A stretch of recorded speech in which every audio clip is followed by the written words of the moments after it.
जब तक मैं जिंदा था हर कोई मुझे अपने दिल में एक अनमोल खजाने की तरह संभाल कर रखता था, और मेरे मरने के बाद मैं उनके दिलों में एक ऐसा चमकता चांद बन गया जिसकी कमी उन्हें सालों साल खलती रही। इसलिए जब मेरे जानी दुश्मन ने मेरी जैसी दिखने वाली 999 चीजें इकट्ठी कर ली तो मैंने अचानक जाकर उसके प्रेसिडेंट ऑफिस का दरवाजा लात मारकर खोल दिया। लियू रुयान, तुम्हारा दादा तुमसे मिलने आया है। बगल में खड़े मेल सेक्रेटरी ने एक जोरदार ठहाका लगाया। जनाब, आप भी किस तरह के इंसान हैं? उसका पीछा करते करते सीधे कंपनी तक चले आए। वो औरत चिढ़कर दूसरी तरफ मुड़ गई, लेकिन जैसे ही उसकी नजर मेरे चेहरे पर पड़ी वो वहीं सन्न रह गई। मैं वही मंगेतर था जिससे शादी के लिए कभी उसने मिन्नतें की थीं। अगले ही पल वो लपक कर आई और उसने मेरी गर्दन कस कर दबा दी। तब जाकर मुझे एहसास हुआ कि मामला कुछ गड़बड़ है। तुम कौन हो? तुमने मेरी तरह दिखने के लिए प्लास्टिक सर्जरी क्यों करवाई? ताकि मेरे करीब आ सको? क्या किसी ने तुम्हें इसका अंजाम नहीं बताया? तुरंत यहाँ से दफा हो जाओ, वरना मैं तुम्हें यहीं जिंदा गाड़ दूंगी। एक रास्ता चुनो। मैंने हाथ उठाकर उसके मुंह पर एक जोरदार थप्पड़ जड़ दिया। लियू रुयान, क्या तुम पागल हो गई हो? मेरी गर्दन क्यों दबा रही हो? वो थप्पड़ इतना जोरदार था कि लियू रुयान का आधा चेहरा लाल पड़ गया। उसकी आंखों में छाया नशा थोड़ा कम हुआ। शायद उसे उम्मीद नहीं थी कि मैं उस पर हाथ उठा दूंगा। उसकी खून जैसी लाल आंखें मुझे घूरती रहीं।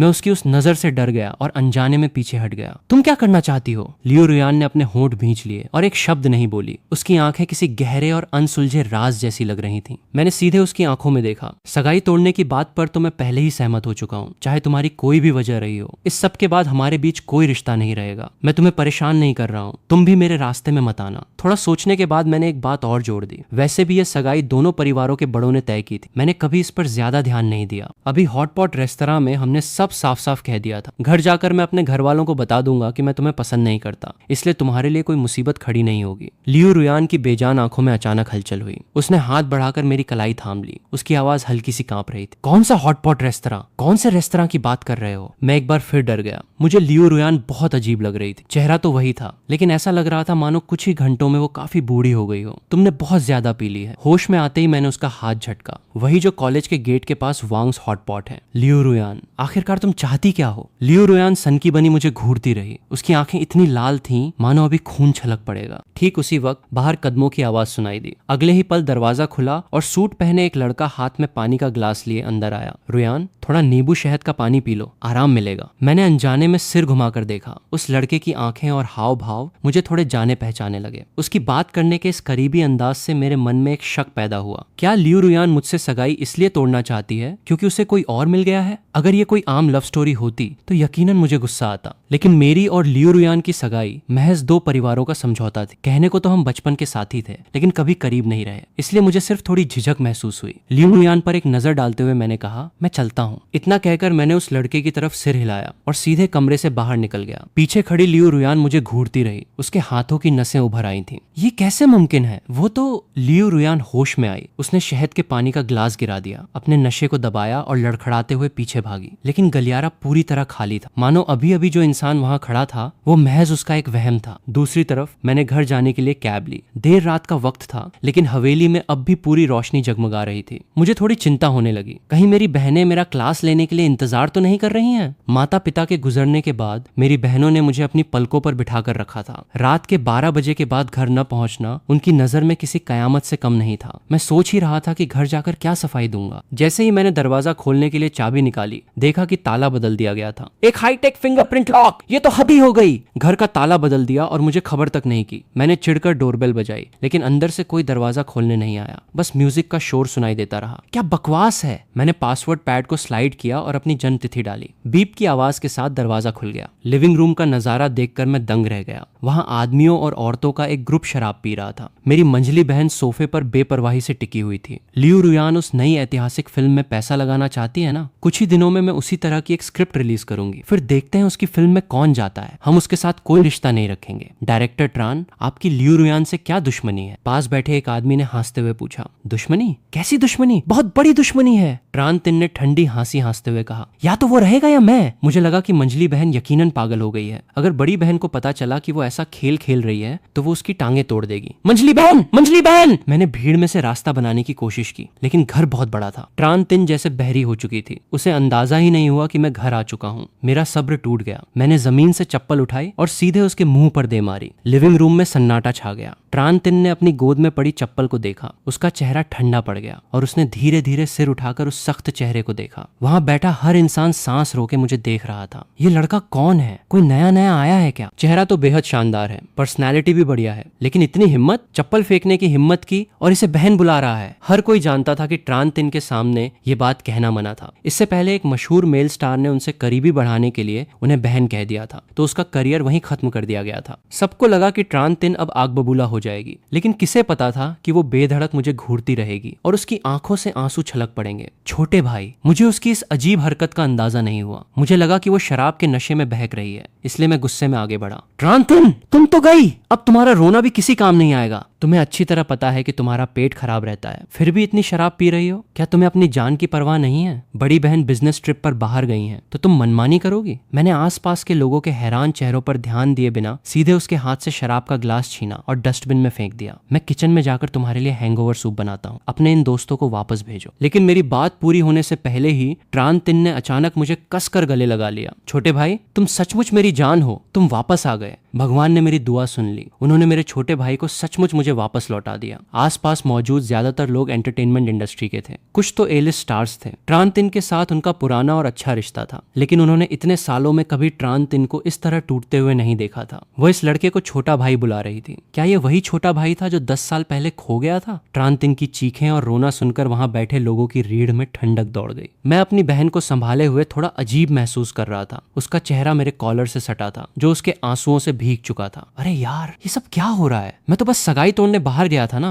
मेरी मंझली बहन ऐसा व्यवहार क्यों कर रही है मानो मैं मर चुका हूँ? ट्रांतिन को इस तरह बेबसी से रोते देखकर मेरा दिल भी उसे डांटने का नहीं हुआ। मैंने अपना हाथ बढ़ाया और धीरे से उसकी पीठ थपथपाई। ठीक है, अब मत रो। आगे से अगर मुझे देर होगी तो मैं तुम्हें कॉल करके ले जाने के लिए कह दूंगा। देखो, मैं बिल्कुल ठीक ठाक तो हूं ना? नीचे झुककर देखते ही मुझे फिर कुछ अजीब लगा। सुबह जब मैं घर से निकला था तब मंझली बहन के बाल छोटे और लाल रंग के थे। अब उसके बाल लंबे हो गए थे और उनमें कुछ सफेद बाल भी आ चुके थे। मंझली बहन, सिर्फ एक ही दिन में तुम्हारे बाल ऐसे कैसे हो गए? मैंने ट्रांतिन के उलझे बालों को छुआ। वे नकली बाल जैसे बिल्कुल नहीं लग रहे थे। ट्रांतिन को अचानक कुछ अनहोनी का एहसास हुआ। 10 साल हो गए थे जब छोटे फान की एक कार एक्सीडेंट में मौत हो गई थी, लेकिन उसके सामने खड़ा इंसान सचमुच उसका वही दुलारा छोटा भाई था। यहाँ तक कि उसने जो शर्ट पहनी हुई थी वो वही थी जो 10 साल पहले हादसे के वक्त उसने पहनी थी। उसकी आस्तीन पर अब भी छोटे फान का नाम कड़ा हुआ था। वो उसे पहचानने में गलती नहीं कर सकती थी। वो तुरंत पूरी तरह होश में आ गई। मेरे हैरान चेहरे को देखकर उसका दिमाग फटने लगा। उसने लिविंग रूम में मौजूद उन सारे बुरे दोस्तों को बाहर खदेड़ दिया। उसने मुझे खींचकर अपनी तरफ किया और कांच की गुड़िया की तरह मुझे ध्यान से देखने लगी। काफी देर तक उसके मुंह से कोई शब्द नहीं निकला। काफी देर बाद उसकी आवाज भारी और कांपती हुई निकली। छोटे फान, 10 साल पहले जब तुम्हारा एक्सीडेंट हुआ था तब मैंने, बड़ी बहन, तीसरी और चौथी बहन ने मिलकर 6 महीने तक ढूंढने वाली टीम के साथ तुम्हारी तलाश की थी। मुझे तुम्हारी कार तो मिल गई थी, लेकिन इन सालों में तुम कहाँ थे? तुम घर क्यों नहीं आए? ये कहते कहते उसके आंसू फिर छलक पड़े। वो रोते रोते जमीन पर बैठ गई। काश मैं तुम्हारी जगह मर पाती।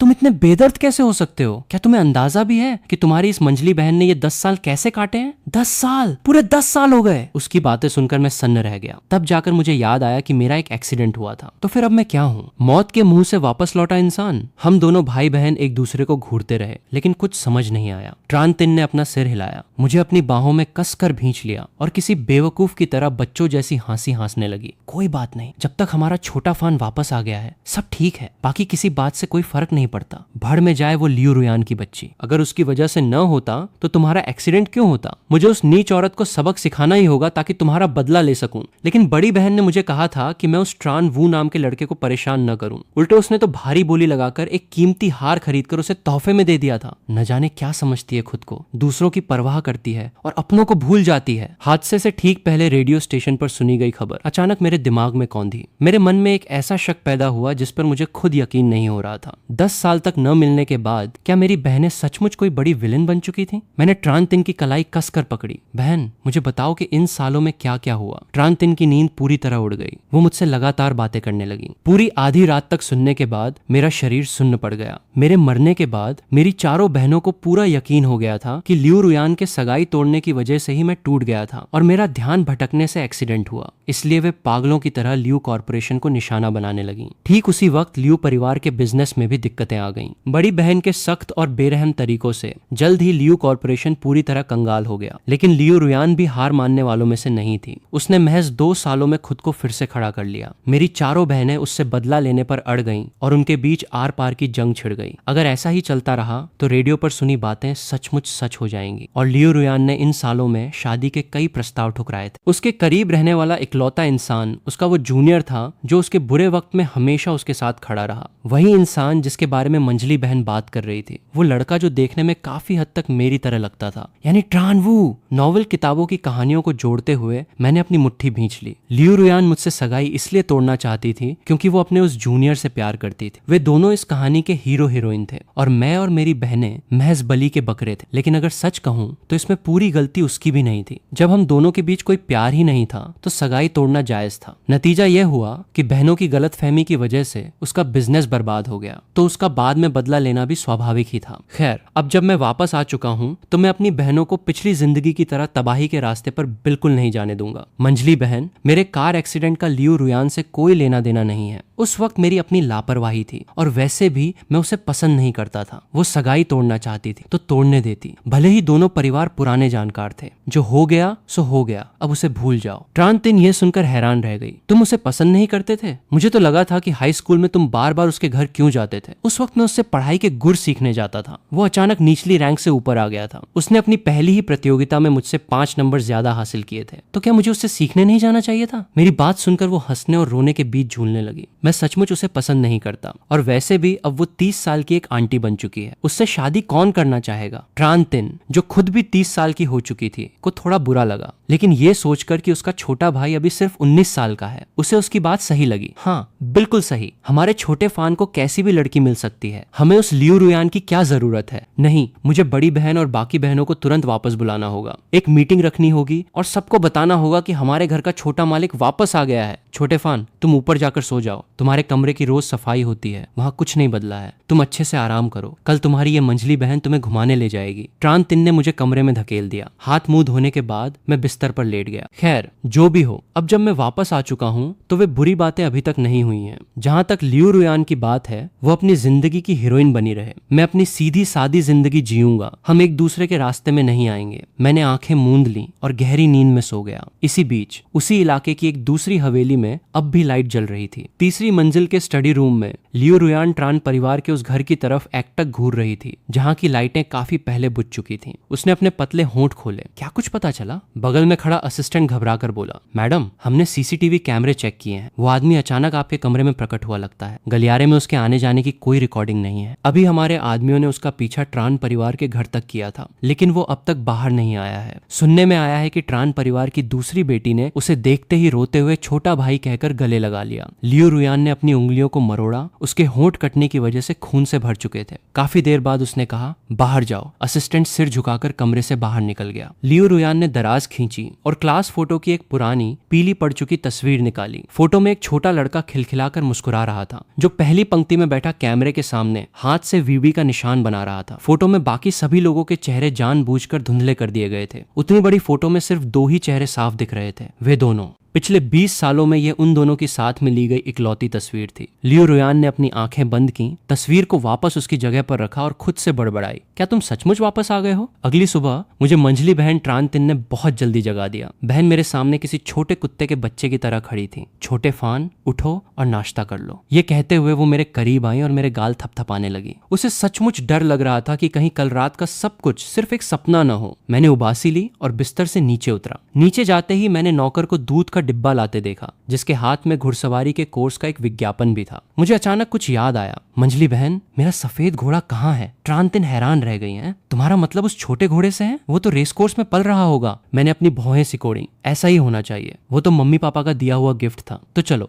थोड़ी देर में रेस कोर्स चलकर अपने घोड़े को देखते हैं। ट्रान तिन ने घबराकर अपनी नाक छुई और जल्दी से मुझे फुसलाने लगी। मेरे हादसे के बाद हम चारों बहनों के तो जैसे होश ही उड़ गए थे। उस छोटे घोड़े का ख्याल किसे रहता? छोटे महाराज, जल्दी से नाश्ता कर लो। उसने मक्खन लगाते हुए दूध का गिलास आगे बढ़ाया। मैं गारंटी देती हूँ कि बैलोंग बिल्कुल ठीक होगा। अगर उसे कुछ हुआ तो मैं अपना सिर काटकर तुम्हारे सामने रख दूंगी। तब जाकर मुझे थोड़ा सुकून मिला। नाश्ता करने के बाद मैं ट्रान तिन की शानदार गाड़ी में बैठ गया, लेकिन किसी ने ये उम्मीद नहीं की थी कि जैसे ही हम रेस कोर्स पहुंचे, गेट के बाहर एक खास नंबर प्लेट वाली कार खड़ी दिखाई दी। कार का दरवाजा खुला और लंबी टांगों वाली एक बेहद अट्रैक्टिव महिला बाहर निकली। उसने सफेद रंग का सूट पहना हुआ था जो उसकी पतली काया को साफ उभार रहा था। उसकी बीच वाली उंगली में पहनी अंगूठी की ठंडी चमक उसकी आंखों में उतर आई थी। वो बस खामोशी से वहां खड़ी थी, फिर भी उसकी खूबसूरती में एक ऐसा जादू था जो किसी को भी दीवाना बना दे। ट्रान तिन का चेहरा बदल गया। लियू रुयान यहाँ घुड़सवारी करने क्यों आई है और ये कैसे अजीब कपड़े पहन रखे हैं? क्या पागल हो गई है? मैंने एक नजर देखा और मन ही मन उसकी बुराई किए बिना नहीं रह सका। सचमुच दिखावेबाज और चालाक औरत है। स्कूल के दिनों में तो सिर्फ सफेद शर्ट पहनती थी जो कितनी अच्छी लगती थी, बस थोड़ी ठंडी सी दिखती थी। अब तो सिर से लेकर पैर तक हर जगह चालाक बिजनेसमैन लिखा हुआ है। मुझे याद आया कि हाई स्कूल में मुझे इस तरह के कपड़े पहनने वाले लोग बहुत पसंद थे और मैंने अपने क्लासमेट के साथ इस पर चर्चा भी की थी। उस वक्त पास बैठी लियू रुयान ने बड़ा नखरा दिखाया था और चेहरे पर बेरुखी आ गई थी। अब देखो वो खुद वैसी ही बन गई है। गनीमत ये रही कि लियू रुयान ने शायद हमें नहीं देखा था। ये लड़की बचपन से ही नखरेबाज रही है, इस उम्र में भी इसकी आदतें नहीं बदली। ट्रान तिन ने अपनी जीभ टिकाई। मैंने भी उसकी बात में हाँ मिलाई और ज्यादा ध्यान नहीं दिया। लियू रुयान के अंदर जाने के बाद मैंने ट्रान तिन को रेस कोर्स के अंदर खींचा, लेकिन जब हमने स्टाफ से पूछा तो पता चला कि लंबे समय से देखभाल न होने की वजह से बैलोंग को बेचने के लिए लिस्ट कर दिया गया था। बगल में खड़ी ट्रान तिन का चेहरा और शर्मिंदा हो गया। छोटे फान, कोई बात नहीं, मैं उस घोड़े को तुम्हारे लिए जरूर वापस खरीद लूंगी। उसने स्टाफ की तरफ मुड़कर पूछा, इसे किसने खरीदा है? मुझे उनका कॉन्टैक्ट नंबर दीजिए। स्टाफ ने अपनी डायरी के पन्ने पलटे। खरीदार आज ही यहाँ आए हैं, अभी कुछ देर पहले ही अंदर गए हैं। वे रेस कोर्स नंबर 3 में हैं। आप वहीं चले जाइए, बैलोंग भी वहीं है। मैंने जल्दी से शुक्रिया अदा किया और तेजी से उस तरफ भागा। लेकिन जब मैं रेस कोर्स पहुंचा तो मैंने लियू रुयान को देखा। उसके बगल में वही लड़का खड़ा था जो देखने में काफी हद तक मेरी तरह लगता था। वो लड़का इस वक्त बैलोंग को घूर रहा था और हैरानी से कह रहा था, रुयान ये घोड़ा कितना सुंदर है, क्या मैं इस पर सवारी कर सकता हूँ? दूसरा घोड़ा चुन लो, इसका मिजाज अच्छा नहीं है, ये तुम्हारे लायक नहीं है। उसे लड़के ने मुस्कुराते हुए बैलोंग की गर्दन को सहलाया। मुझे घुड़सवारी नहीं आती, क्या तुम मुझे सिखा सकती हो? बैलोंग ने अपने नथुने फुलाए। साफ था कि उसे किसी अनजान इंसान का छूना पसंद नहीं आ रहा था। मैंने अपनी मुट्ठी भींच ली। क्या इस आदमी ने बैलोंग को खरीद लिया है? मेरा घोड़ा छीन लिया, ऊपर से उसके मिजाज को बुरा भला कह रहा है और अब मेरे घोड़े को अपनी नई गर्लफ्रेंड के साथ खेलने के लिए लाया है। मैंने अस्तबल का दरवाजा धकेला और आगे बढ़ा। मिस लियू, क्या मैं आपसे थोड़ी बात कर सकता हूँ? जब लियू रुयान ने मुड़कर मुझे देखा तो उसकी भौहें थोड़ी सिकुड़ी। उसकी नजरें तुरंत मेरे पीछे आ रही ट्रान तिन पर पड़ी। ट्रान परिवार की दूसरी मिस। ट्रान तिन मुझे बचाने के लिए आगे आई। आदत के मुताबिक वह तंज कसना चाहती थी, लेकिन जब उसे मेरे कार एक्सीडेंट वाली बात याद आई जिसका लियू रुयान से कोई लेना देना नहीं था, तो उसने अपनी आवाज धीमी कर ली। ये छोटा फान है, वो वापस आ गया है। लियू रुयान का हाथ जो लगाम थामे हुए था कांप उठा। उसकी नजरें मुझ पर टिक गईं, जिनमें हैरानी और शक भरा था। छोटा फान, ये कैसे मुमकिन है? उसने जानबूझकर सोसाइटी के पास पोस्टर बैठवाए थे,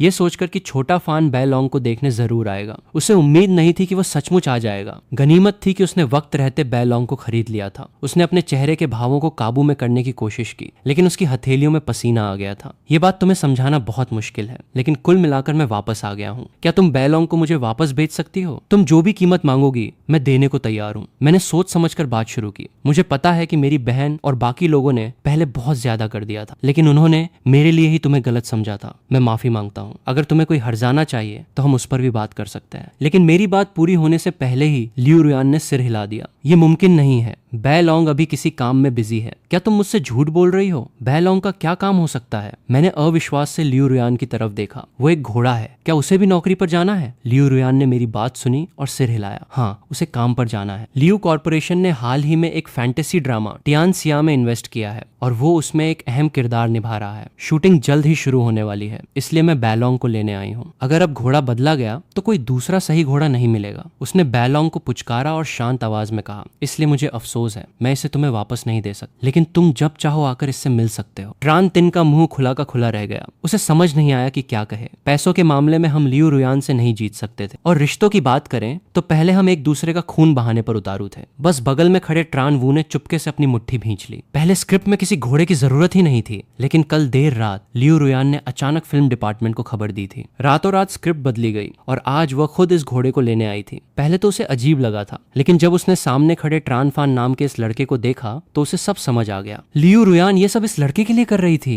लेकिन क्या उसका प्यार सालों पहले एक कार एक्सीडेंट में नहीं मर गया था? मैंने बैलोंग को देखा, फिर लियू रुयान और ट्रान वू पर नजर डाली। मेरा दिमाग उलझ गया। मैं उनसे कोई रिश्ता नहीं रखना चाहता था, लेकिन मैं बैलोंग को ऐसे छोड़ भी नहीं सकता था। काफी देर झिझकने के बाद मैंने कहा, तो क्या मैं थोड़ी देर बैलोंग के साथ रुक सकता हूँ? लियू रुयान को हमेशा लगता था कि 30 साल की उम्र में उसमें खुद पर काबू रखने की पूरी समझ आ चुकी है, लेकिन जब वो मेरे सामने खड़ी होती थी तो वही पुरानी छोटी सी बच्ची बन जाती थी। उसने अपने उस दर्द की ताकत को बहुत कम आंका था। ये उसके लड़कपन की वो अनकही मोहब्बत थी जिसे वो कभी शब्दों में बयां नहीं कर सकी थी। ये वो सूरज था जो उसके उसे छूने से पहले ही ढल चुका था। जब उसे खबर मिली कि मैं पुल से गिरकर हादसे का शिकार हो गया हूँ तो वो लगभग मेरे पीछे ही चली जाना चाहती थी। अगर उसका परिवार कंगाल न हुआ होता और वो मुझे किसी परेशानी में न डालना चाहती तो वो कभी सगाई तोड़ने की बात सोचती भी नहीं। किसे पता था कि ठीक उसी दिन मेरे साथ हादसा हो जाएगा। 10 सालों से एक भी पल ऐसा नहीं बीता जब उसने ये न सोचा हो। अगर उस दिन उसने सगाई तोड़ने की बात न की होती तो शायद मेरा कार एक्सीडेंट नहीं होता। अब मुझे अपने सामने देखकर, मेरी आवाज सुनकर और मेरी खुशबू महसूस करके लियू रुयान का बस नहीं चल रहा था कि वो मुझे कसकर गले लगा ले। लगाम थामे उसका हाथ पसीने से भीग चुका था। वो अपने दिल के उत्साह को दबाने की कोशिश कर रही थी। उसने अपनी तड़पती हुई नजरें मुझसे हटाईं और शांत आवाज में कहा, ट्रांसपोर्ट वाली गाड़ी लगभग 1 घंटे में आ जाएगी। मिस्टर ट्रान, आप आराम से रुक सकते हैं। मेरी आंखें तुरंत चमक उठीं और मैंने एक हल्की मुस्कान के साथ कहा, शुक्रिया मिस लियू। जब मैं ट्रान वू के पास से गुजरा तो मुझे लगा कि वो मुझे थोड़ी अजीब नजरों से देख रहा है। फिर मैंने सोचा, अपनी गर्लफ्रेंड के साथ डेट पर आए इंसान के सामने अचानक कोई दूसरा लड़का आ जाए तो बुरा लगना स्वाभाविक ही है। थोड़ी झिझक के साथ मैंने सफाई देते हुए कहा, आई एम सॉरी, मेरा इरादा आप दोनों की डेट में खलल डालने का बिल्कुल नहीं था। लियू रुयान और मैं पुराने क्लासमेट हैं और हमारे परिवारों के रिश्ते भी ठीक हैं, लेकिन हम उतने करीब नहीं हैं। मुझे अंदाजा नहीं था कि उसने मेरी ये घोड़ी खरीद ली है। आप दोनों आराम से घूमो, मैं बैलोंग को दूसरे रेस कोर्स ले जाता हूँ, थोड़ी देर में लौटा दूंगा। ट्रान वू हैरान रह गया और उसने भी औपचारिकता निभाते हुए मुस्कुराकर कहा, जी बिल्कुल। लेकिन लियू रुयान ने अचानक बीच में टोकते हुए कहा, ये मंगेतर थे। ट्रान वू के चेहरे का रंग उड़ गया। उसने अविश्वास से मेरी तरफ देखा। मेरी उम्र 20 साल भी नहीं लग रही थी। तो क्या मैं लियू रुयान का वही पुराना मंगेतर था जो सालों पहले गुजर चुका था? हम पहले मंगेतर थे, लेकिन हमने सगाई तोड़ दी थी। मुझे समझ नहीं आया कि लियू रुयान पागल हो गई है क्या? वो नए पार्टनर के सामने पुराने रिश्ते का जिक्र क्यों कर रही है? लियू रुयान की आंखों में एक चमक आई। उसके चेहरे के भाव स्वाभाविक थे। वैसे भी ये बात छिपाने जैसी नहीं थी। बहुत से लोग इसके बारे में जानते थे। क्या कोई बात है? मुझे लगा कि कुछ तो गड़बड़ है, लेकिन मैं साफ साफ समझ नहीं पा रहा था। मैंने एक बेमन की मुस्कान दी, सिर झुकाया और बैलोंग को लेकर वहां से निकल गया। बगल में खड़े स्टाफ मेंबर ने कहा,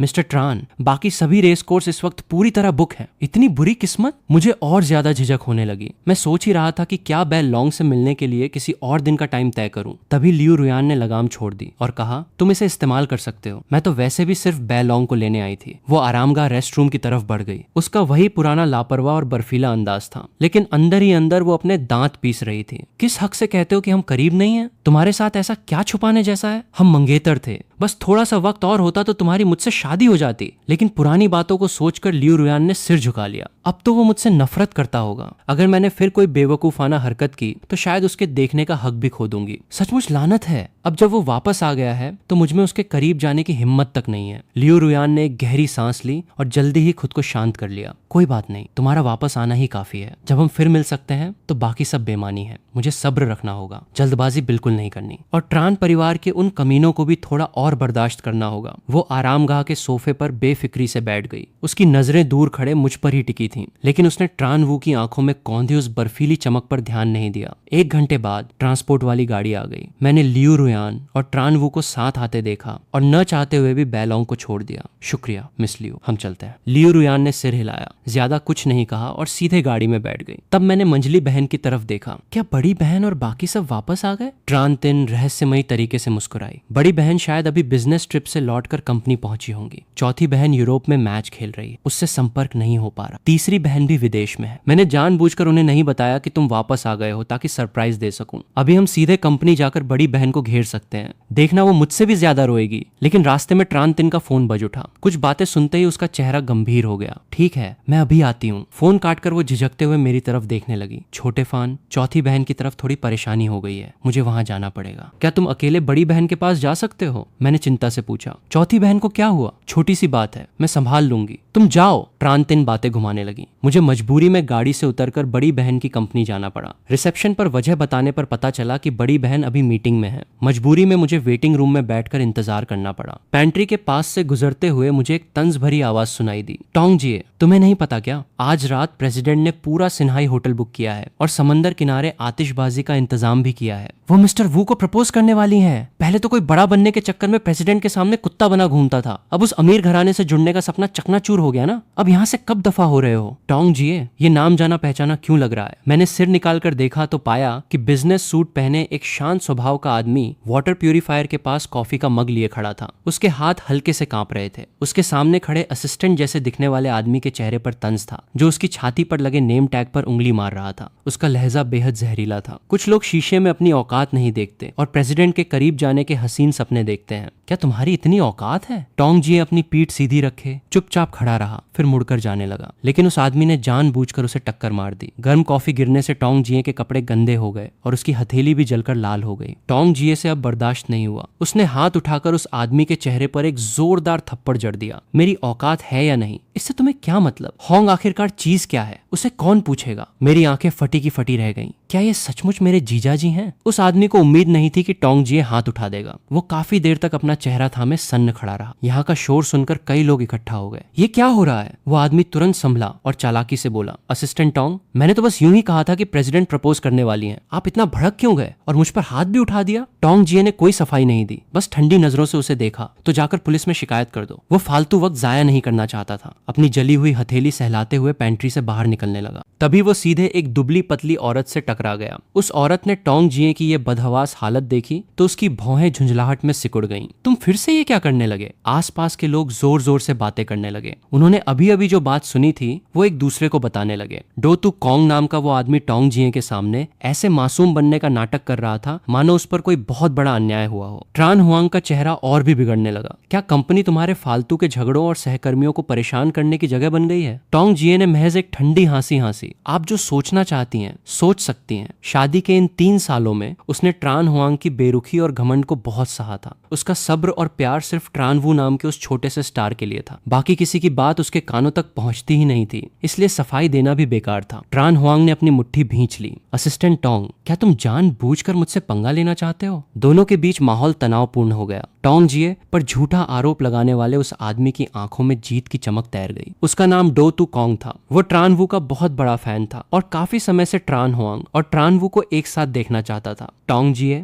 जो प्रेसिडेंट के पीछे पड़ा रहता था उसे बहुत पहले से चुभ रहा था। वो उसे सबक सिखाने का कोई मौका नहीं छोड़ना चाहता था। सबसे अच्छा तो ये होता कि उसे कंपनी से बाहर ही निकाल दिया जाता ताकि वो फिर कभी उसके करीब न आ सके। लेकिन किसी ने उम्मीद नहीं की थी कि पैंट्री के बाहर से अचानक एक आवाज गूंजेगी। जब तुमने खुद पहले दूसरों को परेशान किया तो अब उल्टे आरोप लगाने की तुम्हारी हिम्मत कैसे हुई? क्या थोड़ी सी भी शर्म बाकी नहीं है? मुझे देखते ही टोंग जी एक पल के लिए सन्न रह गया। ये लड़का इतना जाना पहचाना क्यों लग रहा है? बिल्कुल मेरे उस छोटे साले जैसा जो सालों पहले गुजर चुका था। लेकिन ये कैसे मुमकिन है? जब वो गुजरा था तो ट्रान हुआंग का रो रोकर बुरा हाल हो गया था। मैंने खुद उसे संभाला था, उसका दिल बहलाया था और उसकी कंपनी संभालने में मदद की थी। पुलिस ने समंदर में 1 महीने से ज्यादा तलाश की थी। तटीय इलाकों के सारे कैमरे चेक किए गए थे। छोटे फान के जिंदा बचने का कोई चांस ही नहीं था। वो जानता था कि उसकी पत्नी अपने छोटे भाई से कितना प्यार करती थी। इसीलिए शुरुआत में ट्रान हुआंग का ट्रान वू के प्रति लगाव सिर्फ इसलिए था क्योंकि वो काफी हद तक उसके छोटे भाई जैसा दिखता था। उसने खुद को भी यही समझाया था कि उसे बस अपने भाई की याद आती है। लेकिन बाद में जिस तरह उसने बार बार ट्रान वू का पक्ष लिया उससे टोंग जी को अपनी असली जगह समझ आ गई। ट्रान हुआंग उसे अपना पति नहीं मानती थी। वो बस एक आज्ञाकारी जीवन साथी था जो उसकी जरूरत के वक्त काम आ जाता था। वहीं डो तू कॉन्ग ने अपनी भौहें सिकोड़ी और मन ही मन मुझे दूसरे के मामले में टांग अड़ाने के लिए कोसने लगा। तुम कौन हो? तुम हमारी कंपनी के कर्मचारी तो नहीं लगते? फालतू में यहाँ आकर मुझ पर दूसरों को परेशान करने का आरोप लगा रहे हो। तुम्हारे पास क्या सबूत है? उसने मुझे ऊपर से नीचे तक परखा। अपने मासूम चेहरे के पीछे वो मेरी पहचान का अंदाजा लगाने लगा। क्या ये कोई कल का आया लड़का है जो प्रेसिडेंट का ध्यान खींचना चाहता है या फिर टोंग जी का कोई दोस्त है? दिखने में तो अभी अभी ग्रेजुएट हुआ कोई बेवकूफ लड़का लगता है। इसमें अक्ल की कमी है। इससे डरने की जरूरत नहीं है। उसकी आंखों में हकारत का भाव आ गया। प्रेसिडेंट, मैं कसम खाकर कह सकता हूँ कि अगर मैंने झूठ बोला हो तो बाहर निकलते ही गाड़ी मुझे उड़ा दे। क्या तुम कसम खा सकते हो? तुम बच्चों जैसी बातें क्यों कर रहे हो? कसम खाने का क्या मतलब है? मेरे पास सबूत है, समझे? मैंने सीधे अपना फोन निकाला और ट्रान हुआंग की तरफ बढ़ा, जो चुपचाप खड़ी सब सुन रही थी। बड़ी बहन, तुम खुद ही देख लो, मैंने अभी अभी वीडियो बनाया है। काफी समय से हम नहीं मिले, लेकिन तुम्हारा स्वभाव इतना बुरा कैसे हो गया? बिना सच जाने ही दूसरों पर भड़क रही हो। अगर तुम ऐसी ही रही तो मैं तुमसे कभी बात नहीं करूंगा। ट्रान हुआंग ने मेरे चेहरे को एकटक घूरा, उसकी भींची हुई मुट्ठी की नसें उभर आईं। तुमने अभी मुझे क्या कहा? बड़ी बहन। तब मुझे याद आया कि मंजली बहन ने उसे मेरे वापस आने की खबर नहीं दी थी। बड़ी बहन की नजर में मैं 10 साल पहले ही मर चुका था। बड़ी बहन, मैं हूँ छोटा फान। मैं सोच ही रहा था कि उसे कैसे समझाऊं। तभी ट्रान हुआंग ने ठंडी हंसी हंसी और हाथ बढ़ाकर मुझे जोर से धक्का दे दिया। मेरा फोन जमीन पर गिरकर चकनाचूर हो गया। मैं भी लड़खड़ाकर पीछे हटा और गिरते गिरते बचा। टोंग जिए ने घबराकर मुझे संभाला। तुम ठीक तो हो ना? लेकिन ट्रान हुआंग की आंखों में भयानक बेरुखी देखकर उसने अपनी भौहें सिकोड़ी और मुझे अपने पीछे छिपा लिया। प्रेसिडेंट, क्या आपको नहीं लगता कि ये लड़का बिल्कुल छोटे फान जैसा दिखता है? अपना मुंह बंद रखो। ट्रान हुआंग ने अचानक कॉफी मशीन पर जोर से लात मारी। मशीन और कांच के बर्तन जमीन पर गिरकर टूट गए। कांच के टुकड़े हर तरफ बिखर गए। उसका चेहरा इतना खौफनाक हो गया मानो वो टोंग जिए का गला घोंट देगी। तुम्हें लगता है कि मैं बेवकूफ हूँ? शाओ वू से बर्दाश्त नहीं हुआ तो वो छोटे फान जैसा दिखने वाला एक नकली लड़का ले आया ताकि मेरे भाई का नाटक कर सके। टोंग जिए, तुम्हारी इतनी हिम्मत? कांच का एक टुकड़ा मेरे पैर में लग गया। ट्रान हुआंग की आंखों से बर्दाश्त नहीं हुआ तो वो छोटे फान जैसा दिखने वाला एक नकली लड़का ले आया ताकि मेरे भाई का नाटक कर सके। टोंग जिए, तुम्हारी इतनी हिम्मत? कांच का एक टुकड़ा मेरे पैर में लग गया। ट्रान हुआंग की आंखों में कत्ल करने जैसा गुस्सा देखकर मैं कुछ देर के लिए सन्न रह गया। मेरी आंखों से आंसू छलक पड़े। बड़ी बहन ने मुझे नहीं पहचाना, जबकि बड़ी बहन ही मुझसे सबसे ज्यादा प्यार करती थी। मंजली बहन और लियू रुयान को मुझ पर कोई शक नहीं हुआ। फिर बड़ी बहन ऐसा कैसे कर सकती है?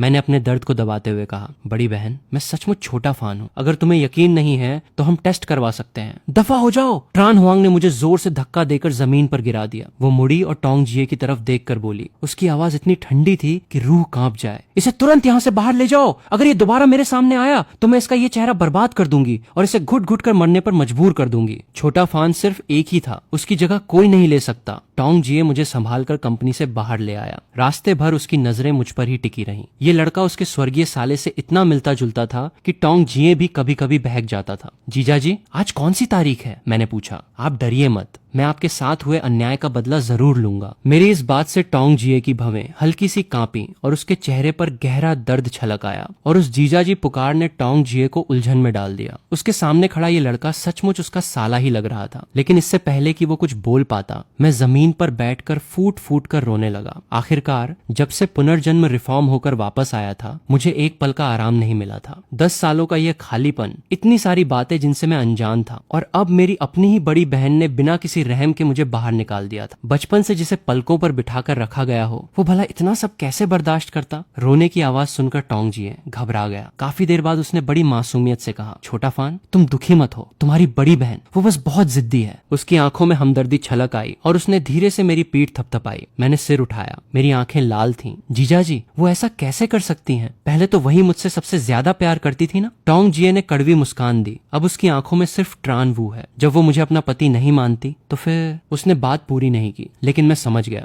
जब वो पति की परवाह नहीं करती तो फिर मौत के मुंह से वापस लौटे भाई की क्या ही करेगी? मैं खड़ा हुआ, फोन निकाला और ट्रान तिन को कॉल मिलाया। मंजली बहन, आज रात बड़ी बहन प्रपोज करने वाली है। दूसरी तरफ से ट्रान तिन की हैरान आवाज आई। कैसा प्रपोजल? तुम्हारी शादी को इतने साल हो गए, अब ये ढलती उम्र में कैसा रोमांस? मैंने ठंडी हंसी हंसते हुए कहा, जिसको प्रपोज किया जा रहा है वह जीजाजी नहीं है, कोई दूसरा आदमी है। ट्रान तिन तुरंत सब समझ गई और बोली, छोटा फान, तुम कोई जल्दबाजी मत करना, मैं अभी बड़ी बहन को कॉल करती हूँ। मंजली बहन के रोकने के बावजूद मैंने अपने आंसू पोंछे और मेरी आंखों में धीरे धीरे बर्फीली ठंडक उतर आई। नहीं, मैं अपनी बड़ी बहन को इस तरह अपने जीजाजी को परेशान नहीं करने दूंगा। टोंग जिए सन्न रह गया। उसकी आंखों में एक अजीब सा जज्बात और गर्माहट छलक आई। दूसरी तरफ ट्रान तिन अस्पताल के गलियारे में खड़ी थी। उसकी उंगलियां फोन को जैसे मसल देना चाहती थीं। जैसे ही कॉल कनेक्ट हुआ, उसने चिल्लाकर कहा, ट्रान हुआंग, क्या तुम पागल हो गई हो? लियू रुयान ने फोन को थोड़ा दूर किया। ट्रान हुआंग ने बेरुखी से कहा, मैं बिजी हूँ, जो बात है जल्दी कहो। ट्रान तिन ने ठंडी हंसी हंसी, बिजी? अपने उस छोटे से स्टार को प्रपोज करने की तैयारियों में बिजी हो? क्या तुम्हें पता भी है कि अभी तुमने किसको अपनी कंपनी से बाहर निकाला है? हुआ फिर वही बात। ट्रान हुआंग के लहजे में साफ ताना था। टोंग जिए जिस नकली लड़के को ढूंढ कर लाया है, क्या क्या तुम भी उस पर यकीन करने लगी हो?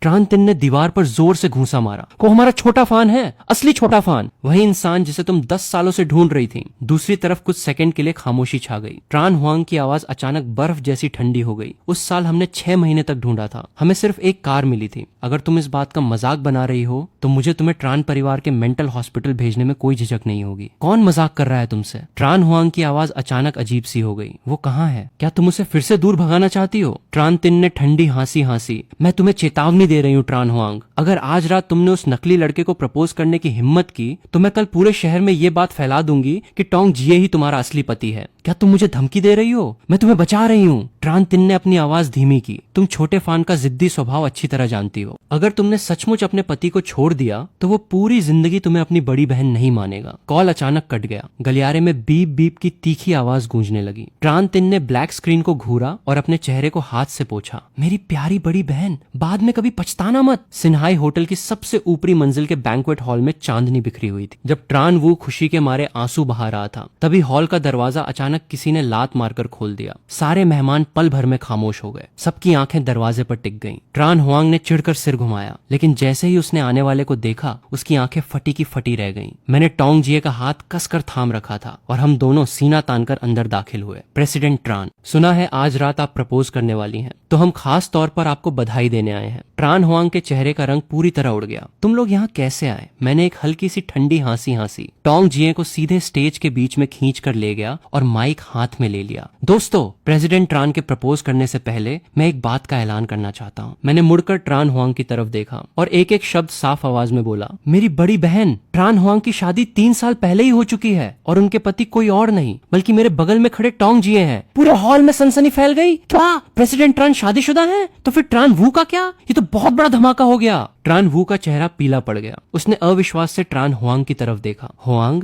क्या ये सच है? ट्रान हुआंग के चेहरे पर बिल्कुल खून नहीं बचा था। वो अचानक आगे बढ़ी और उसने टोंग जिए की कलाई कसकर पकड़ ली। टोंग जिए, अगर तुम्हें जलन हो भी रही थी तो तुम्हें कम से कम मौका तो देखना चाहिए था। मैं टोंग जिए के आगे खड़ा हो गया और बिना किसी डर के सीधे उसकी आंखों में देखा। क्या बात है? ट्रान परिवार की बड़ी बेटी में करने की हिम्मत है लेकिन मानने की हिम्मत नहीं। ट्रान हुआंग गुस्से से अंधी हो गई। उसने हाथ उठाकर मुझे थप्पड़ मारना चाहा। चटाक! थप्पड़ की जोरदार आवाज पूरे हॉल में गूंज गई, लेकिन थप्पड़ मुझे नहीं बल्कि ट्रान हुआंग को पड़ा था। मैंने अपना हाथ वापस खींचा और ठंडी नजरों से उसे देखा। ये थप्पड़ जीजाजी की तरफ से था। हॉल में सन्नाटा छा गया। मेरी आंखें, मेरा अंदाज, यहाँ तक कि हाथ उठाने का तरीका, सब कुछ यादों में बसे छोटे फान जैसा ही था। दोनों छवियां धीरे धीरे एक दूसरे में सिमटने लगी। उसके होंठ कांपे और उसकी आवाज में अविश्वास छलक आया। तुम सचमुच छोटे फान हो? मैंने ठंडी हंसी हंसी। हाँ, अब पहचान आया? बड़ी बहन, तुमने मुझे बहुत निराश किया है। इतना कहकर मैंने हैरान परेशान खड़ी ट्रान हुआंग की तरफ देखा तक नहीं और टोंग जिए को लेकर हॉल से बाहर निकल गया। ट्रान हुआंग ने ट्रान वू को वहीं छोड़ दिया और हॉल से बाहर हमारे पीछे भागी। वो संभल कर मेरा हाथ थामना चाहती थी। आई एम सॉरी, बड़ी बहन से गलती हो गई। क्यों प्रेसिडेंट ट्रान, क्या आप अब भी सिक्योरिटी गार्ड्स को बुलाकर मुझे बाहर फंकवाना चाहती हैं? ट्रान हुआंग झेंप गई। नहीं,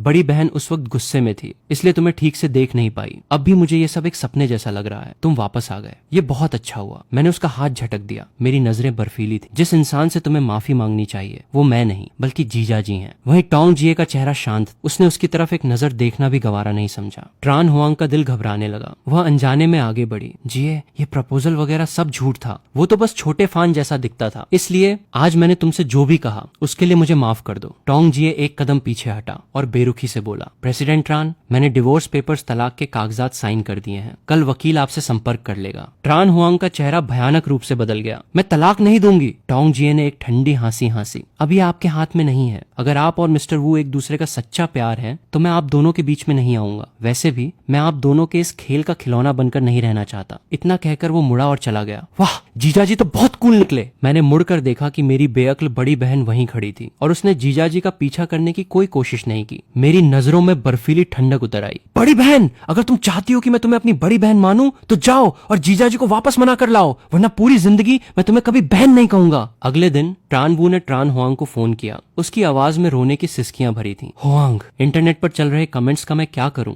मेरा करियर तो अभी शुरू ही हुआ था और ये सब हो गया। फोन पर पन्ने पलटने की आवाज आई। ट्रान हुआंग की आवाज बिल्कुल शांत और बेजान थी। मैं इसे संभाल लूंगी। ट्रान वू की आंखों में खुशी की चमक आई। उसने टटोलते हुए कहा, तो क्या आप एक स्टेटमेंट जारी कर सकती हैं? ये कह दीजिए कि आपका और टोंग जिए का काफी समय पहले ही तलाक हो चुका था। नहीं, ट्रान हुआंग की आवाज अचानक जम गई। ये बात यहीं खत्म होती है, लेकिन मेरे ब्रांड एंडोर्समेंट्स। लेकिन फोन में पेन से कागज पर जोर से कट लगाने की आवाज आई। जो ट्रेंडिंग टॉपिक्स हैं मैं उन्हें हटवा दूंगी, बाकी किसी चीज की उम्मीद मत रखना। कॉल कट कर दिया गया। ट्रान वू के चेहरे से बेचारगी का मुखौटा गायब हो गया और उसकी जगह नफरत और जहर ने ले ली। हवेली में ट्रान वू के गुस्से से अलग मैं सोफे पर कुकड़ू बैठा फोन चला रहा था। इंटरनेट से एक एक करके ट्रेंडिंग टॉपिक्स को गायब होते देखकर मेरे होठों पर एक दिलचस्प मुस्कान आ गई। बड़ी बहन का दिल अब भी थोड़ा नरम है। मैंने हाथ में पकड़े जूस के ग्लास को हिलाया, फिर भी उसने उसकी मदद करके ट्रेंड्स हटवा दिए। ट्रान 3 फलों की प्लेट लेकर आई और आम का एक टुकड़ा मेरे मुंह में ठूंस दिया। उसकी हिम्मत होती क्या न हटाने की? हमारे छोटे फान ने जो हुक्म दिया था। मैंने आम का टुकड़ा चबाते हुए अटपटी आवाज में कहा, वो सचमुच उस ट्रान वू की मदद करने की हिम्मत कहाँ करती? मैंने ये तो नहीं कहा था कि मदद मत करो। मैंने तो बस ट्रान 3 ने मुस्कुराते हुए मेरे गाल खींचे। हमारा छोटा फान ही सबसे होशियार है। मैंने उसका हाथ हटाया। तभी मुझे अचानक कुछ याद आया। वैसे मंजली बहन, लियू रुयान आजकल क्या कर रही है? ट्रान 3 का चेहरा तुरंत काला पड़ गया। उसका नाम क्यों ले रहे हो? वो सगाई तोड़ने वाली नीच औरत अब तुम्हारे पसंद करने के लायक नहीं रही। वैसे भी कितना वक्त बीत चुका है। उसने मजबूरी में मुंह बनाया।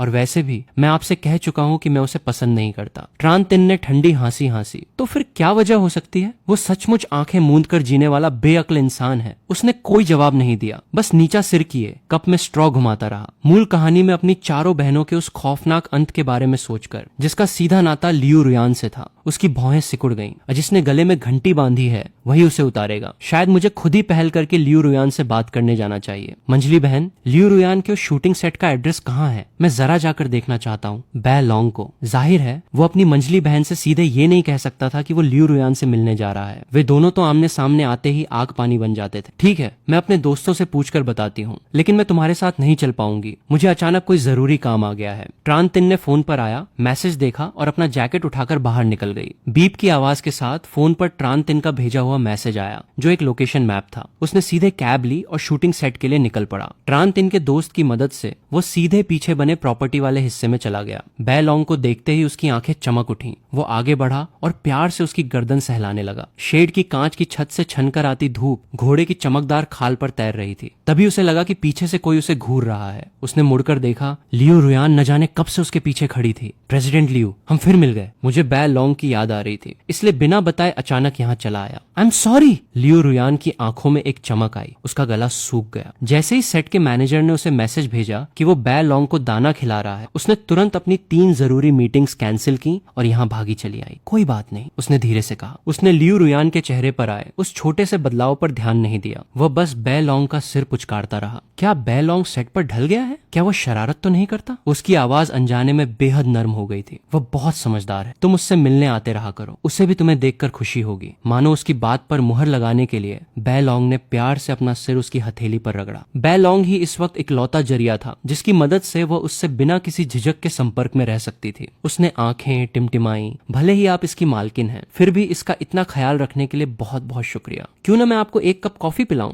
ये उन दोनों के अकेले में बात करने का एक दुर्लभ मौका हो सकता था। लियू रुयान ने अपनी पलकें झुका ली, अपनी आंखों के उफान को छिपाया। 2 सेकंड खामोश रही और फिर सिर हिलाया। ठीक है। कोने की छांव में खड़ा ट्रान वू अपने हाथों की उंगलियां हथेली में गाड़ रहा था। वो तो न्यूज को दबवाने की मिन्नत लेकर लियू रुयान के पास आया था, लेकिन उसे बताया गया कि ट्रान फान यहाँ आया हुआ है। वो पीछे पीछे प्रॉपर्टी टीम तक चला आया और यहाँ उसे ये नजारा देखने को मिला। लियू रुयान की आंखों में ट्रान फान के लिए इतनी मिठास थी जो बर्फ को भी पिघला दे। ऐसी नजरें पाने के लिए उसने कितने पापड़ बेले थे, फिर भी कभी नसीब नहीं हुई थी। तो ये बात है। ट्रान वू ने एक जहरीली मुस्कान हंसी। उसकी आंखों में दुश्मनी चमक उठी। लियू रुयान, क्या तुम ट्रान फान से प्यार करती हो? फिर हम अलग अलग चलते हैं। शूटिंग सेट पर बहुत सारे मीडिया वाले रहते हैं। बाहर साथ दिखना प्रेसिडेंट लियू की साख के लिए ठीक नहीं होगा। लियू रुयान ने यह सुना तो उसकी आंखें थोड़ी उदास हो गईं, लेकिन वो महज एक पल के लिए था। ठीक है, तो मैं तुम्हें थोड़ी देर में लोकेशन भेज देती हूँ। तुम्हारा वीचैट अभी बदला नहीं है ना? उसका जवाब मिलने के बाद लियू रुयान वहां से चली गई, लेकिन उसे इस बात का जरा भी अंदाजा नहीं था कि पीछे कोने में खड़ा ट्रान वू उन दोनों का प्लान सुनने के बाद चुपके से लियू रुयान की कार के पीछे लग गया था। मैं कॉफी शॉप के दरवाजे पर खड़ा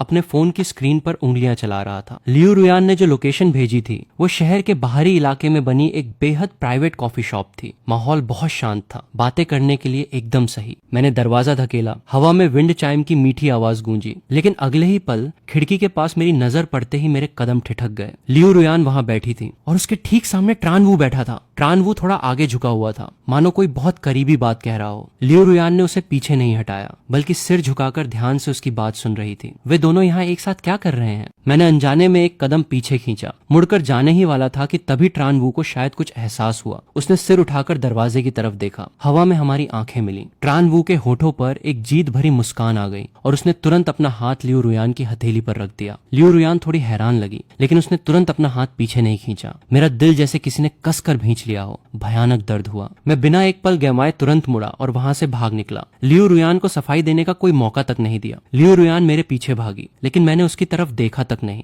मैंने सीधे किसी दूसरे की रोकी हुई टैक्सी छीन ली और तेजी से वहां से निकल गया। बाहर खड़े कार मालिक की गालियों की मुझे कोई परवाह नहीं थी। उसके बाद लियू रुयान मुझे रोज बैलोंग के वीडियो भेजा करती थी। ये वे वीडियो होते थे जो वो सुबह सुबह खुद जाकर बैलोंग की देखभाल करते वक्त बनाती थी। ये वीडियो मेरे लिए रोज सुबह का अलार्म बन गए थे। तीसरे दिन मुझे अचानक लगा कि बैलोंग का खाना बदल दिया गया है। मैंने वीडियो जूम करके देखा तो स्क्रीन के ऊपरी बाएं कोने में एक चमकती हुई चीज दिखाई दी। वो चमक बिल्कुल किसी कैमरे जैसी लग रही थी। मैंने वीडियो आगे चलाया तो फ्रेम के कोने में एक फूलदार शर्ट और साइड बैग पहने लड़की दिखाई दी, जो खाने में कुछ मिला रही थी। मेरे मन में एक अनहोनी की आशंका जागी। मैंने तुरंत कपड़े बदले और हवा की रफ्तार से घर से बाहर निकला। टैक्सी ड्राइवर ने रेस कोर्स तक गाड़ी भगाई, जिसमें महज 20 मिनट लगे। लेकिन जब मैं पहुंचा तो बैलोंग पहले ही वो खाना खा चुका था और उसके मुंह से झाग निकल रहा था। कौन है यहाँ? लियू रुयान बैलोंग को बहुत मानती थी, इसलिए उसने सेट पर खास तौर पर एक केयरटेकर और एक पशु डॉक्टर तैनात कर रखा था। मेरी आवाज सुनते ही वे घबराकर भागे चले आए। केयरटेकर ने देखते ही हैरानी से कहा, ये तो दूसरे घोड़ों का खाना है,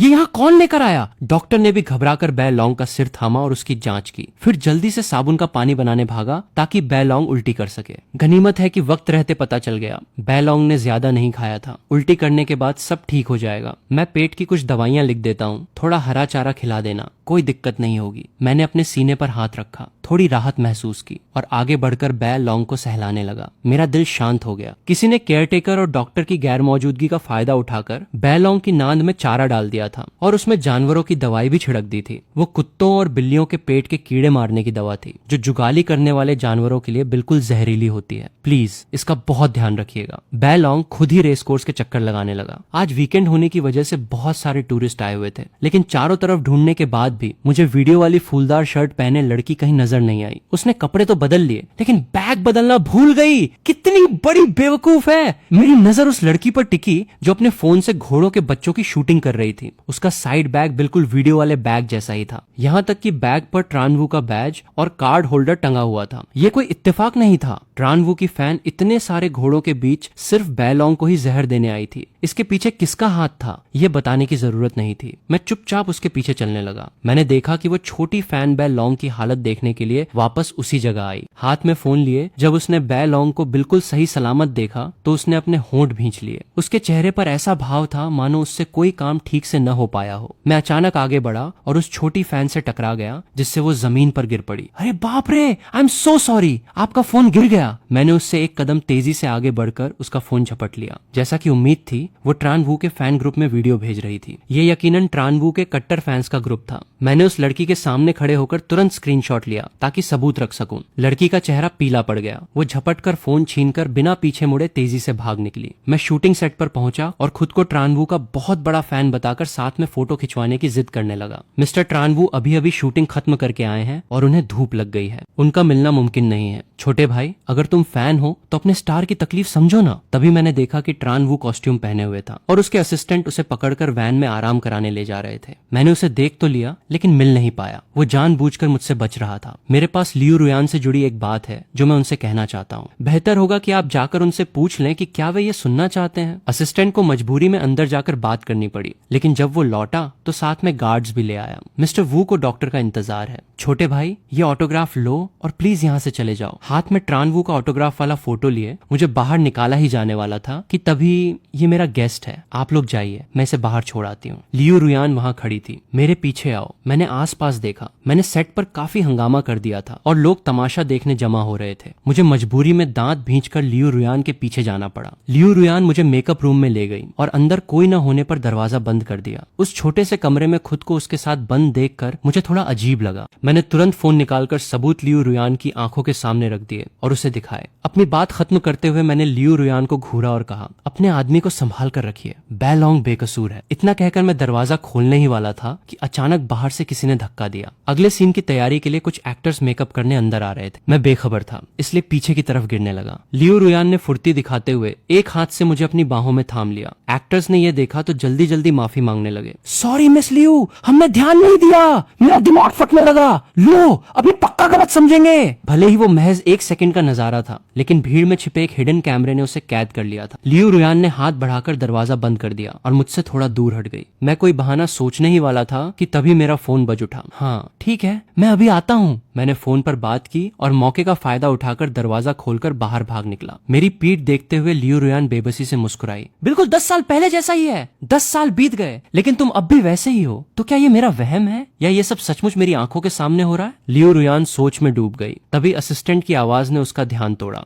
मिस लियू, एक इंटरनेशनल वीडियो कॉन्फ्रेंस शुरू होने वाली है। लियू रुयान का चेहरा गंभीर हो गया। ठीक है। उसके चेहरे की मुस्कान पल भर में गायब हो गई और वो तेजी से सेट से बाहर निकल गई। मैंने एक गहरी सांस ली, उस कटे हुए एडवर्टाइजमेंट कॉल को देखा और राहत की सांस भरी। मैं सड़क किनारे रुककर अपना गर्म होता चेहरा सहलाने लगा। समझ नहीं आ रहा था कि सीने में दिल इतनी जोर से क्यों धड़क रहा था। मुझे क्या हो गया है, मैं खुद से पूछने लगा। एक ऐसी औरत के सामने जो मुझसे बहुत पहले प्यार करना छोड़ चुकी है, मेरा दिल इतनी तेज क्यों धड़क रहा था? उसका वो सांसें थाम देने वाला खूबसूरत चेहरा और उसकी बातें करती हुई आंखें दिमाग में घूम रही थीं। अगर मैं 1 सेकंड भी देर करता तो शायद उसके होंठ मुझे छू चुके होते। नहीं नहीं, मैंने सिर हिलाया और खुद को संभालने की कोशिश की। तभी एक फोन कॉल ने मुझे वापस होश में ला दिया। छोटे फान, क्या तुम बिजी हो? तीसरी बहन पागल हो गई है। दूसरी तरफ से ट्रांतिन की घबराई हुई आवाज आई जिसमें सिसकियां भरी थीं। इससे पहले कि मैं कुछ बोल पाता, कांच का कप टूटने की जोरदार आवाज सुनाई दी। फिर ट्रांतिन का फोन जमीन पर गिर गया और मेरी आवाज फोन से गूंजने लगी। हेलो मंजली बहन, क्या हुआ?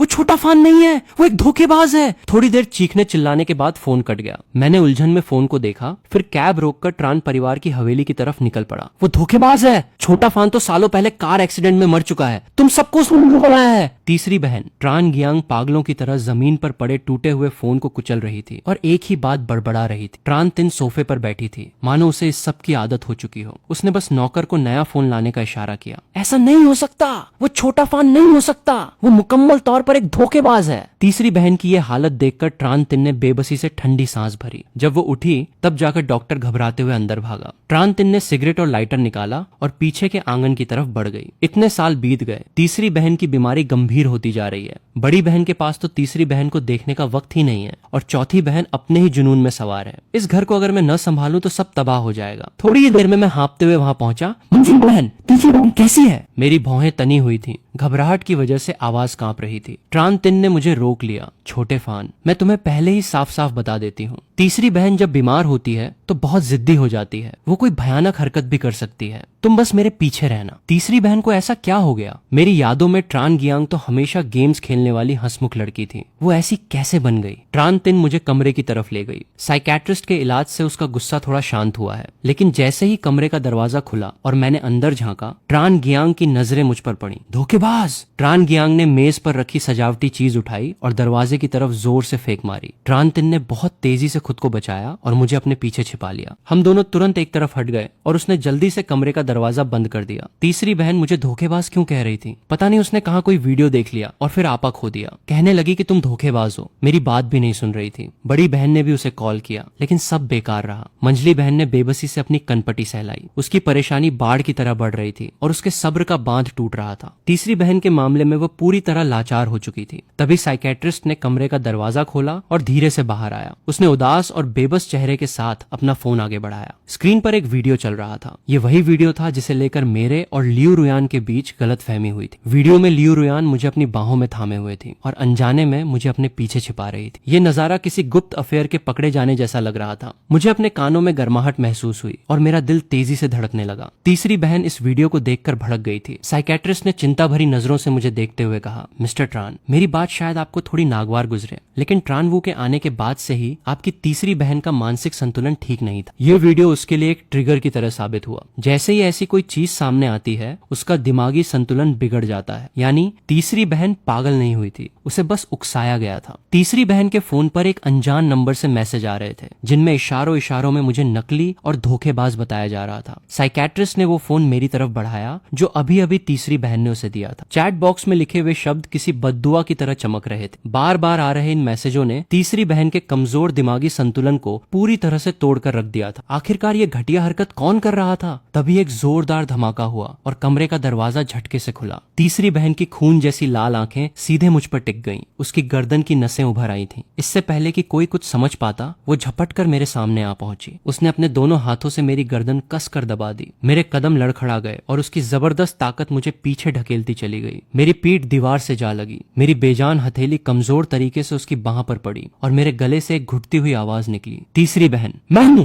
मंजली बहन तुरंत आगे बढ़ी और साइकेट्रिस्ट के साथ मिलकर अपनी पूरी ताकत से तीसरी बहन को पीछे खींचने लगी। मैं जोर जोर से खांसते हुए जमीन पर बैठ गया, लंबी लंबी सांसें लेने लगा। मेरी आंखें लाल थीं और मैं अवाक होकर अपने सामने खड़ी उस पागलों जैसी औरत को घूरता रहा। नहीं, मेरी बहन ऐसी बिल्कुल नहीं होनी चाहिए थी। मंजली बहन ने तीसरी बहन को कमरे में बंद कर दिया और घबराती हुई बाहर आई। छोटे फान, तुम ठीक तो हो ना? मैंने अपनी सांसों को काबू में किया और मध्यम आवाज में खांसते हुए कहा, मैं ठीक हूँ। मुंह से भले ही ठीक कह रहा था, लेकिन मेरी गर्दन पर लाल निशान पड़ चुके थे, जिन्हें छूने पर भी तीखा दर्द हो रहा था। मंजली बहन, क्या तीसरी बहन अक्सर ऐसा करती है? मंजली बहन ने सिर हिलाया और मेज का सहारा लेते हुए बोली, नहीं, वो सिर्फ तब ऐसी होती है जब तुम्हारी बात आती है। ये सुनकर मैंने गहरे विचार में सिर झुका लिया। फिर मैं अचानक खड़ा हुआ और बिना किसी झिझक के तीसरी बहन के कमरे की तरफ बढ़ने लगा। तुम क्या करने जा रहे हो? मंजली बहन ने एक कदम आगे बढ़ाकर मेरी कलाई थाम ली। जिसने गले में घंटी बांधी है वही उसे उतारेगा। मंजली बहन, मुझे एक बार कोशिश करने दो। मैंने ठंडी नजर से देखा और अपना हाथ उसके हाथ पर रखकर धीरे से थपथपाया, बिल्कुल वैसे ही जैसे हम बचपन में करते थे। यह हम दोनों भाई बहन के बीच का गुप्त इशारा था। हाथ थपथपाने का मतलब था, मैं तुम पर बिना किसी शर्त के यकीन करता हूँ। मंजली बहन पल भर के लिए ठिठक गई। उसका गला भर आया। उसने कुछ नहीं कहा, बस मुझे साइकेट्रिस्ट के पास ले गई। मिस्टर ट्रान, अगर आप मदद कर सकें तो यह सबसे बढ़िया होगा। अगर आप अपने बचपन की कुछ यादें तीसरी बहन को बता सकें तो शायद असर हो। सुरक्षा के लिए आप पहले ये मास्क पहन लीजिए। साइकेट्रिस्ट ने मुझे एक मास्क थमाया। मैंने मास्क पहना और चुपचाप कमरे के अंदर दाखिल हुआ। तीसरी बहन सोफे पर अकेली बैठी थी। दवाइयों के असर से उसका गुस्सा तो शांत हो गया था, लेकिन उसका शरीर अब भी घबराहट से कांप रहा था। आंखें मूंदने के बावजूद वह खुद पर काबू नहीं पा रही थी। उसके मुंह से अस्पष्ट बड़बड़ाहट निकल रही थी। तभी मैंने उसकी ठंडी हथेली पर अपनी गर्माहट भरी हथेली रख दी। तीसरी बहन ने हैरान होकर आंखें खोली और उसकी नजरें मेरी सच्ची आंखों पर टिक गईं। तीसरी बहन, तुमने कहा था कि तुम मेरे लिए दुनिया का सबसे खूबसूरत गेम बनाओगी और मैं तुम्हारा पहला प्लेयर बनूंगा। छोटे भाई, एक जानी पहचानी आवाज उसके कानों में गूंजी। वो आवाज जो 10 साल पहले खो चुकी थी, आज फिर से उसके सामने थी। तीसरी बहन भावुक होने लगी। पापा को तुम्हारा गेम खेलना बिल्कुल पसंद नहीं था, लेकिन तुम्हें वही पसंद था। याद है, तुमने मुझे एक कंप्यूटर दिया था। तुमने कहा था कि तुम उसे हमेशा संभाल कर रखोगी। मेरी शांत आवाज उसकी बंजर आत्मा पर ताजा पानी की तरह पड़ी। उसका दिल धीरे धीरे शांत होने लगा और उसकी आंख से एक आंसू छलक पड़ा। मैंने धीरे से अपना मास्क उतारा। तीसरी बहन, तुम्हारा छोटा फान वापस आ गया है। तीसरी बहन उठी। उसने कांपते हाथों से मेरे चेहरे को छुआ। जब उसे यकीन हो गया कि यह कोई वहम नहीं है, तो उसने मुझे कसकर गले लगा लिया। यह वहम नहीं है, छोटा फान वापस आ गया। तीसरी बहन को शांत होता देखकर मंजली बहन और साइकेट्रिस्ट ने राहत की सांस ली। थोड़ी ही देर में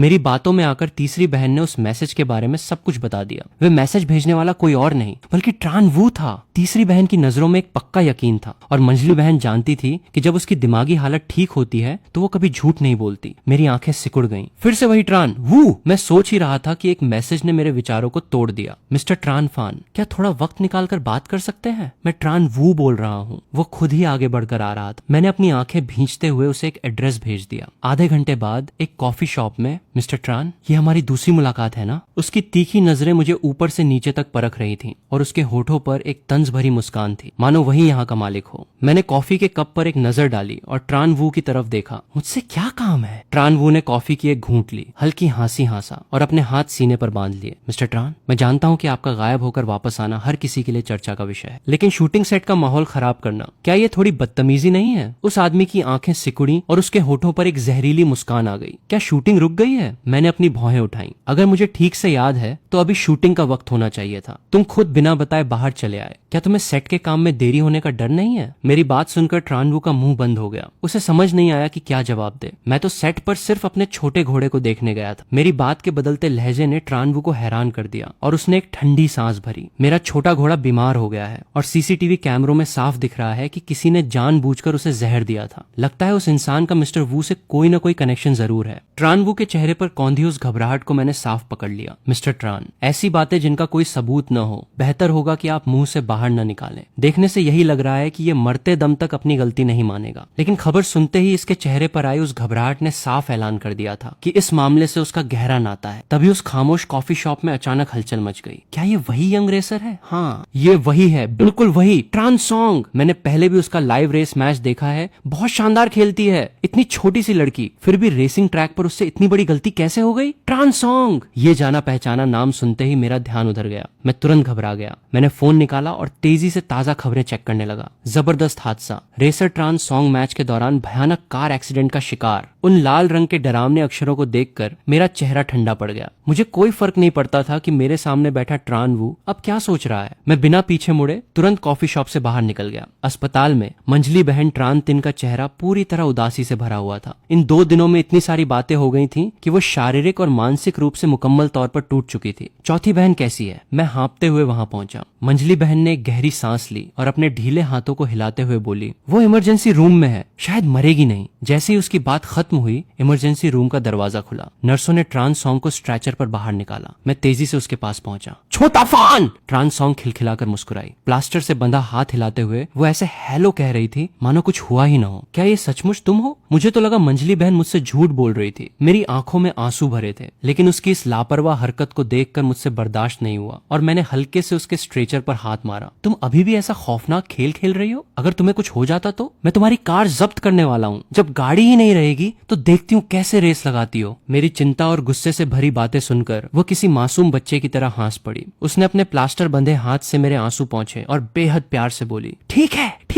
मैं तुम्हारी बात मानूंगी। आज के बाद मैं कभी रेस नहीं लगाऊंगी। मैं सचमुच इस खेल से रिटायरमेंट ले रही हूँ। मैंने हाथ से आंसू पोंछे और पूछा, सचमुच? ट्रान सॉन्ग ने सिर हिलाना चाहा, लेकिन गर्दन पर लगे कड़े प्लास्टर ने उसे रोक दिया। उसने अपनी इकलौती उंगली उठाई जो हिल सकती थी और कसम खाने के अंदाज में बोली, तुम्हारी ये चौथी बहन थोड़ी देर में ऑफिशियल अनाउंसमेंट जारी कर देगी। फिर उसे वार्ड में शिफ्ट कर दिया गया। तब